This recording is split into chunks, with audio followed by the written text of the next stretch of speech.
Chapter 1, Let's Race!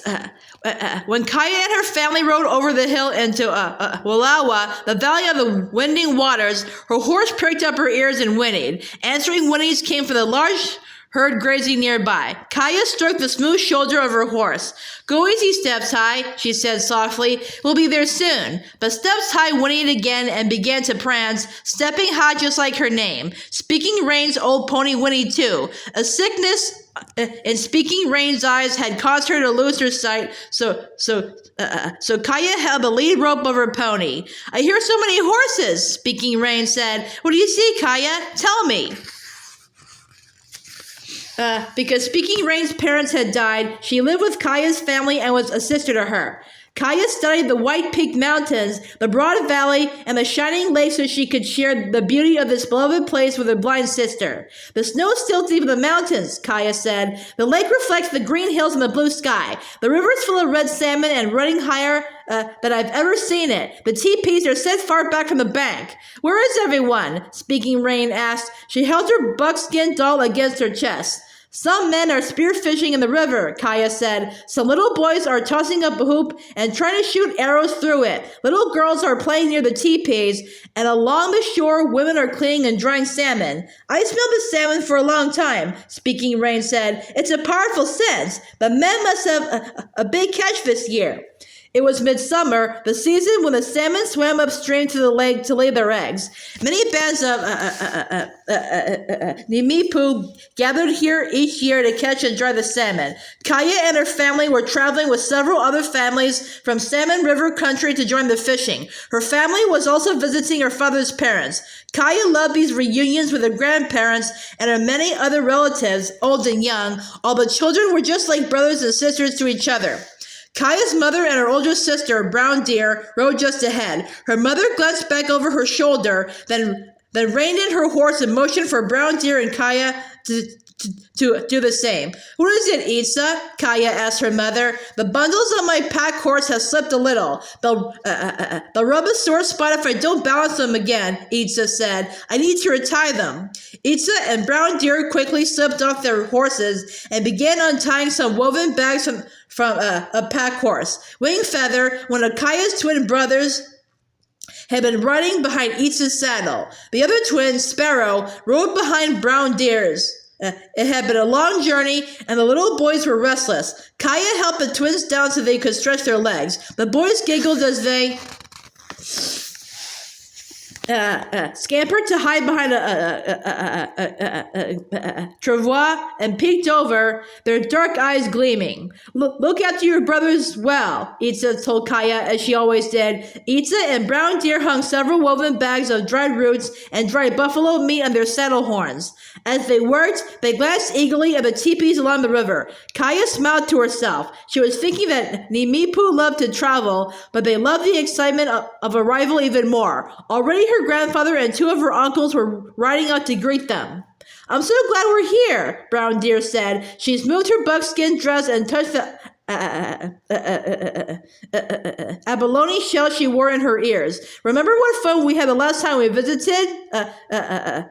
Kaya nodded. I remember what fun you had dancing every night. I wonder which boys will serenade you this time," she teased. After the hard work came hours of training and games. There would be feasting, singing, and always dancing, with the beat of the drums echoing down the valley.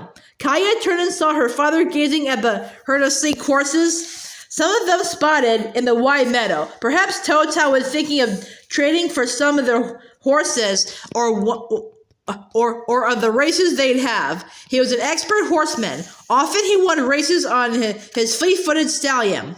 Kaya was certainly thinking about horse races. For a long time, she'd imagined being in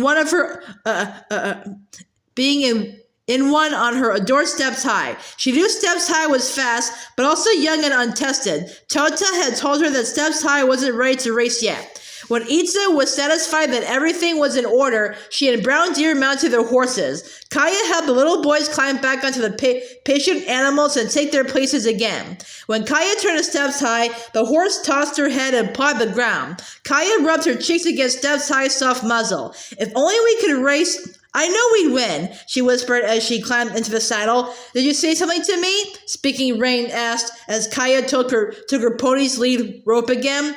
I was talking to Steps High, Kaya said. I told her that when we race, we'll beat all the others. Isa turned to look at Kaya in the eye. I've told you before not to boast, she said firmly. Our actions speak for us. Our deeds show our worth. Let that be your lesson, Kaya. Kaya pressed her lips together. She knew Itza was right. Come, let's meet the others, Tota said, and led the way on a stallion. When Kaya and her family rode up, her grandmother, Ala, and one of her aunts were waiting at the doorway of their teepee. Ala stepped forward. Her face was creased with age, and little pockmarks like fingerprints covered her cheeks.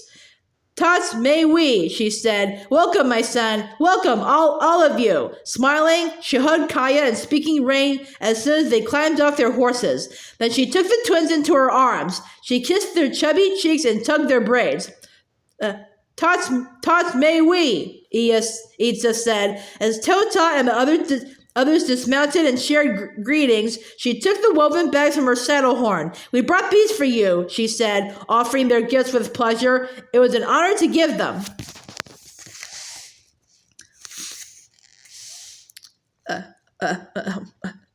Allah received the gifts with thanks. Then Auntie put one hand on Kaya's shoulder and her other hand on Speaking Rain's. You've grown. Are you hard workers like your sister Brown Brown Deer? We are. Kaya and Speaking Rain said at the same time and giggled. Tots, Auntie nodded. You girls help Brown Deer unpack the horses and bring your things inside. Kaya and Brown Deer carried their bundles into the teepee and placed them across from where their grandparents slept. Speaking Rain stacked the bundles neatly along the wall of the teepee. It was always packed full when they gathered here, but Kaya liked it crowded and cozy, and the tulle mats that covered the teepee let in cool breezes and light. After the women and girls had put everything in order around the teepee, Itza allowed Kaya to take Speaking Rain and the little boys to play. Remember, it's your job to look after your brothers carefully, she reminded Kaya. Kaya knew there were dangerous animals about. She also knew about the stick people, small mischievous people who might lure a child to wander too far away into the woods. Kaya said. I will. She led Speaking Rain and the twins to a group of boys and girls gathered in the shade beside the river. Raven, a boy a little older than Kaya, was playing a game with a length of hemp cord. Here's what happened when Coyote went to put up his teepee, Raven said. The twins watched wide-eyed as Raven's fingers flashed, weaving the cord into the shape of a teepee. Then, with a tug, he made the teepee collapse. Coyote worked too fast, he said. He didn't tie the poles properly, and his teepee fell down on him. Everyone laughed, and the twins squealed at the fun. Raven leaned back on his elbows in the thick grass. I see you have a new horse, little sister, he said to Kaya. She's a pretty one. She's the prettiest horse in the whole herd, Kaya said. She couldn't disguise her pride. Steps High wasn't large, only about 13 hands high. She had a black head and chest, a white rump with black spots on it, and a white star on her forehead. She's fast too, Kaya added. That wasn't boasting, she thought, just saying what was true. Foxtail squatted beside her. He was a bothersome boy who could be rude. He always followed Raven, trying to impress the older boy. Your horse looks skittish to me, he said to Kaya. Why would your father give you a horse like that? Tota didn't choose my horse, Kaya said. My horse chose me. Foxtail laughed and slapped his leg. Your horse chose you? How? One day I was riding by the herd with Tota.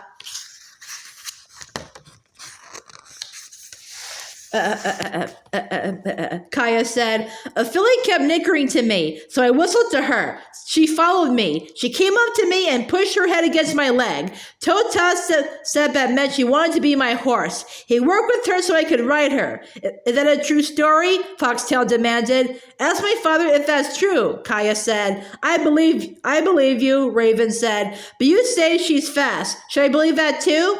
I haven't raced her yet, but I've run her many times, Kaya said. She glides over the ground like the shadow of an eagle. Foxtail jumped to his feet. Like an eagle? Big talk, he said. Let's race our horses and see if yours flies like you claim she does. Yes, let's race. Raven got to his feet too. Kaya had an uneasy feeling. I shouldn't have boasted about her speed, she thought. I never raced her. My horse is tired now, she said hesitantly. She's not too tired for one short race, Foxtail insisted. Maybe your horse isn't so fast after all. Kaya felt her face grow hot. Her horse was as swift as the wind. She was sired by Tota's fine stallion, Runner. Kaya stood up. Speaking Rain, could you take care of the twins for me? She asked. I know it's my job, but I want to race. Speaking Rain was braiding strands of grass into bracelets for the little boys. I'll try, but sometimes they play tricks on me. I'll only be gone a little while, Kaya assured her. Kaya, Raven, and Foxtail got on their horses and rode up to the raised plain at the end of the lake. Often people held celebrations and races here on the level ground, but today Kaya and the boys were alone. Now that she decided to race, Kaya was eager to begin. Steps High seemed eager too. When Foxtail's roan horse came close, Steps High arched her neck and flattened her ears. When Raven's chestnut horse passed her, she trotted faster.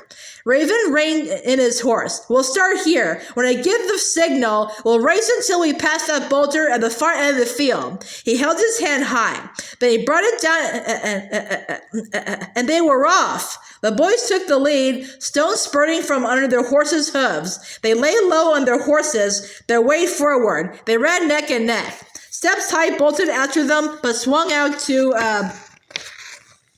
wide. Kaya pressed her heels into Steps High's sides, but she gave Steps High her head, and her horse sprang forward. Kaya thrilled to feel her horse gather herself, lengthen out, and gallop flat out. She was running as she had never run before. Her long strides were so smooth that she seemed to be floating, her hooves barely touching the earth. Her dark mane whipped Kaya's face. Grit stung her lips. She clung to her horse, barely aware that they caught the other horses until they passed them. She and Steps High were in the lead. Then, suddenly, Steps High began to buck. She plunged, head down, heels high. Kaya grasped her mane and hung on. She bit her tongue and tasted blood. Steps High bucked again. Raven spun his horse around. He was beside Steps High in an instant and grabbed the rein. He pulled the horse sharply to him, and in the same motion, he halted his own horse. Steps High skidded to a standstill, foam lathering her neck. Kaya slid off.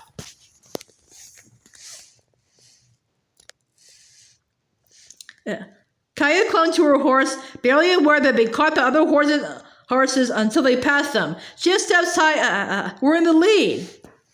Steps High's eyes were wild. For a moment, she seemed never to have been tamed at all. Kaya's legs were shaking badly, but her first thought was to